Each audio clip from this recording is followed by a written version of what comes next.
Think of performance twins and you'll instantly think of Ducati. In fact, it's true to say that it's only in the last few years that the Japanese have started to get a decent foothold in this particular market. Honda, of course, are now enjoying some racing success with their SP1, but more common on the road is their VTR Firestorm. And for 2001, they've made a few changes to the big twin. And here it is. This is the new 2001 model Honda VTR, the Firestorm. A few subtle changes, a few slight cosmetic changes, but not really very much. But quite a few engineering changes on this 2001 model. Still very, very distinctive. Still got this frame that we're all used to seeing now on a Firestorm. What would you call it? It's kind of a bit trellis, sort of a bit beam type frame. It's a bit of a mixture of styles really, but still very, very distinctive. Still very, very Honda Firestorm. V-twin motor in there, of course, 90-degree V-twin. Still got the side-mounted radiators here, one either side. So normally you'd look up the front of the bike there behind the wheel, you see a radiator. You don't on this one. You just see a whacking big cylinder sticking out forwards there. But the engine really just hangs from this frame. If you look at the bike and think, well, how's this been put together? The engine just hangs from the frame. It's mounted here, here, here, and a couple of other places as well, and it just literally just hangs off the bottom of the frame. Swinging arm is bolted to the back of the engine, straight onto the engine. So I think if you took the engine out of this, the whole thing would just fall to pieces. It'd just fall apart because really that's holding everything in place. One of the changes they've made on this is at the rear shock there. Not actually changed the shock, but they've now added rebound damping. It's been added to the array of adjustments on the rear end there, so a little bit of a modification there. Also, the ignition and the carburation settings have been modified slightly to give, so they say, a smoother power delivery.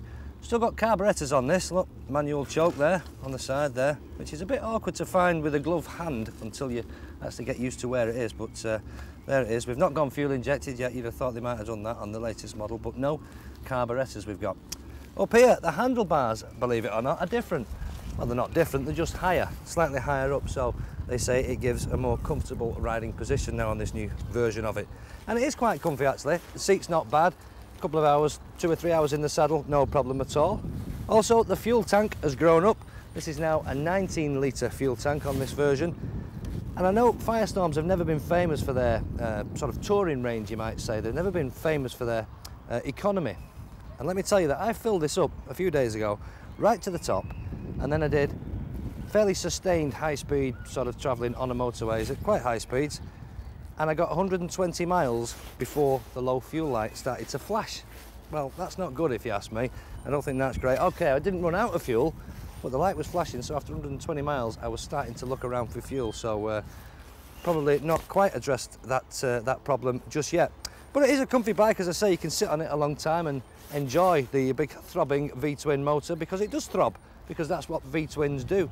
They have character. People say twins have character. Well, character to me is just another word for vibration. They do vibrate by their very nature. They shake a lot. And I have to say that when I first climbed aboard this, for the first 40 or 50 miles or so, I hated every minute of it.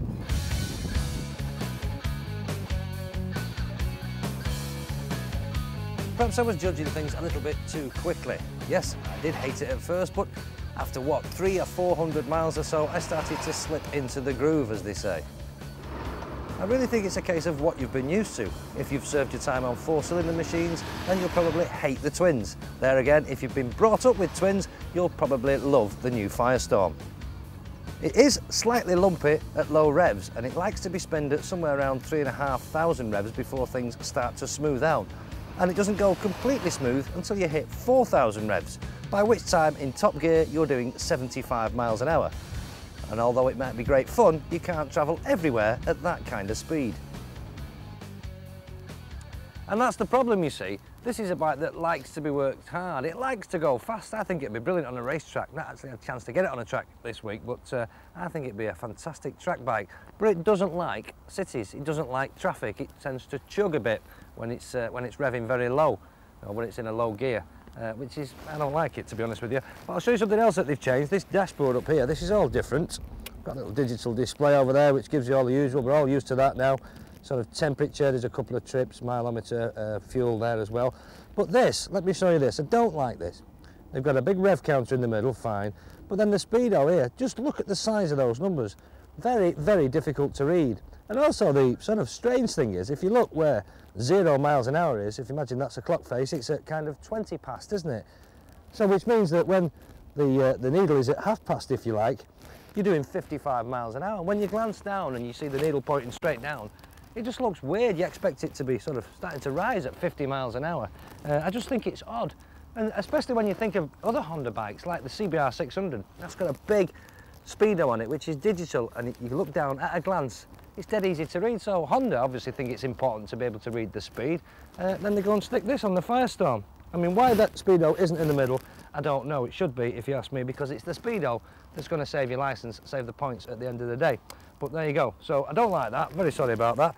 You may have noticed this is a single seat version there. It's not actually a single seat, because behind that little seat cover at the back, that seat cowl, the seat does actually continue. It's a one-piece seat, so you can take that off and you can have a pillion on the back. Where on earth they're going to hold on to, I don't know, but you can do that. And I would show you if I could get it off. Well, I can get it off actually, but it's awkward. It's the usual thing, key in at the back, unlatch it. It says in the handbook, simply pull the centre of the seat, slide back and unlatch it and it comes off. Well, it doesn't actually. Well, not on this one it doesn't anyway. I just had all sorts of problems getting the seat. One of the most awkward seats I've ever had to deal with. So I'm not even going to attempt it on this occasion. So there's a few negative things. Sounds like I've got a bit of a downer on this, doesn't it? Well, it's about time we said something positive, isn't it, eh? I think so. Okay, here goes then. It handles superbly. Steering is sharp, but it's not twitchy. It's also deceptively fast, and because it's a twin, it doesn't howl like a 4-cylinder machine, and the engine never sounds like it's being worked hard. In fact, it's easy to find yourself doing 80 and 90 miles an hour before you know it. If you're a bit of a speed merchant, then you'll have great fun on the new Firestorm. I did have a little play with the suspension settings, but I can honestly say that for most situations during everyday riding, the standard factory settings seem to work the best. Over the 2 weeks that I had the new model, I found myself wanting to ride it more and more. The combination of a torquey motor and sharp handling quickly becomes very addictive. So it's really a case of horses for courses. It is with any new bike these days, and if you're buying a new machine, you need to have a good look at it, have a ride on it, have a good read about it, find out what it's good at and think, does that fit my particular usage? If you're into performance and handling, then you won't go far wrong with this. The new Firestorm comes in 3 colours now. This one, nice racy red colour, comes in a bright yellow, and it comes in a rather classy looking metallic blue. And if you'd like to put one on the road, it'll cost you £7,449. And if you like V-twins, I'm not a great fan myself, but if you like V-twins and all the little idiosyncrasies that go with them, then to be quite honest, you won't go far wrong with this.